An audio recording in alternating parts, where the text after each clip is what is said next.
Hi, my name is Anisa Patel, and today we'll be reading Hardy Boys. The Tower Treasure by Franklin W. Dixon. Chapter 1, The Speed Demon. Frank and Joe Hardy clutched the grips of their motorcycles and stared in horror at the oncoming car. It was careening from side to side on the narrow road. "He'll hit us. We better climb this hillside, and fast," Frank exclaimed as the two boys brought their motorcycles to a screeching halt and leaped off. "On the double," Joe cried out as they started up the steep embankment. To their amazement, the reckless driver suddenly pulled his car to the right and turned the car over, but it held the dusty ground and sped off out of sight. "Well, let's get away from here before the crazy guys come back. That's a dead-end road, you know." The boys scrambled back onto their motorcycles and gunned them for a bit to get past the intersecting road in a hurry. They rode in silence for a while, gazing at the scene ahead. On their right, an embankment of tumbled rocks and boulders sloped steeply to the water below. On the opposite side rose a jagged cliff. The little-traveled road was winding and just wide enough for the two cars to pass. "Boy, I'd hate to fall off the edge of this road," Frank remarked. It's a 100-foot drop." "That's right," Joe agreed. We'd sure be smashed to bits before we ever got to the bottom."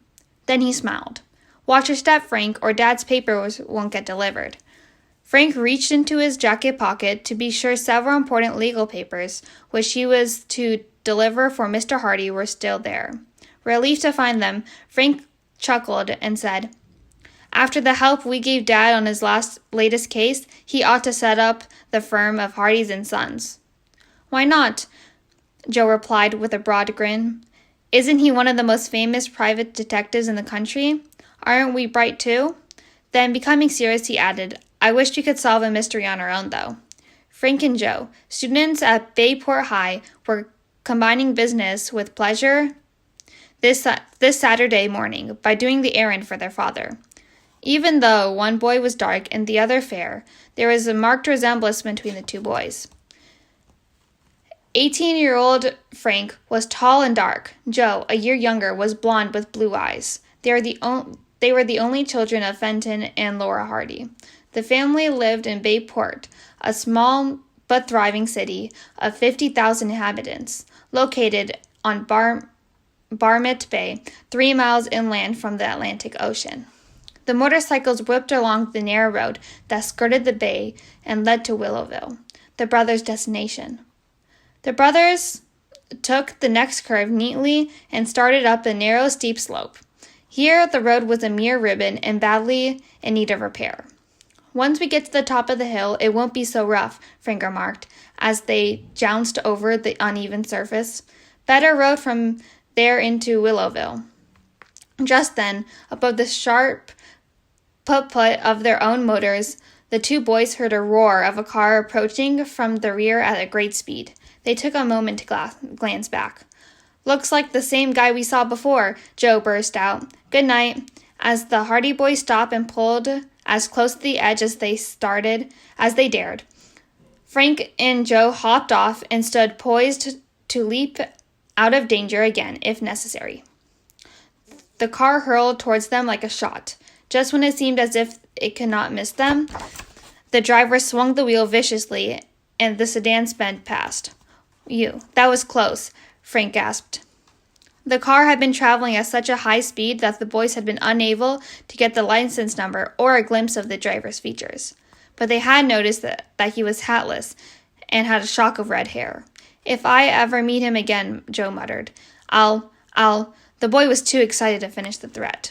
Frank relaxed. "He must be practicing for some kind of race," he remarked, as a dark blue sedan disappeared from sight and around the curve ahead. The boys resumed their journey. By they rounded the curve, they could see Willowville in a valley along the bay beneath them. There was no trace of the rash motorist. "He's probably halfway across the state by this time," Joe remarked. "Unless he's in jail or over a cliff," Frank added. The boys reached Willowville, and Frank delivered the legal papers to a lawyer while Joe guarded the motorcycles. When his brother returned, Joe suggested, "How about taking the other road back to Bayport? I don't crave going over that bumpy stretch again." "Suits me. We can stop off at Chet's." Chet Morden, who was the school chum of the Hardy boys, lived on a farm about a mile out of Bayport. The pride of Chet's life was a bright yellow jalopy, which he named Queen. He worked on it daily to soup up the engine. Frank and Joe retraced the grip for the new miles and then turned onto a country road which led to the main highway on which the Morden farm was situated. As they neared Chet's home, Frank suddenly brought his motorcycle to a stop and peered down into a clump of bushes and a near ditch at the side of the road. "Joe, that crazy driver or somebody else had a crack up." Among the tall bushes was an overturned blue sedan. The car was a total wreck, the lays wheeled upward in a mass of jangled junk. "We better see if anyone's underneath," Joe cried out. The boys made their way down the culvert, their hearts pounding. What would they find? A close look into the sedan and immediately vicinity proved that there was no victim around. Maybe this happened some time ago," said Joe, and Frank stepped forward and laid his hand on the exposed engine. "Joe, it's still warm," he said. "The accident occurred a short while ago. Now I'm sure this is about the red-haired driver's car. But what about him?" Joe asked. "Is he alive? Did someone rescue him, or what happened?" Frank shrugged. "One thing I can tell you, either he or someone else removed the license plate to avoid identification." The brothers were completely puzzled by the whole affair. Since their assistance was not needed at the spot, they climbed out of the culvert and back on their motorcycles. But before long, they were in sight of the Mordens' home, a rambling old farmhouse with an apple orchard at the rear. When they drove up the lane, they saw Chet the barnyard gate. "Hi, fella," Joe called. Chet hurried down the lane to meet them. He was a plump boy who loved to eat and was rarely without an apple or a pocket of cookies. His round, freckled face usually wore a smile, but today the Hardys sensed something was wrong. As they brought their motorcycles to a stop, they noticed that their chum's cheery expression was missing. "What's the matter?" Frank asked.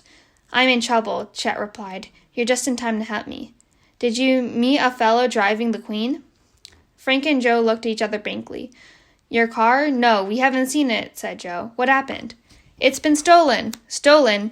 "Yes. I came out to the garage to get the Queen, and she was gone," Chet answered mournfully. "Wasn't the car locked?" "That's the strange part of it. She was locked, and although the garage door is open, I can't see how anyone got away with it." "A professional job," Frank commented.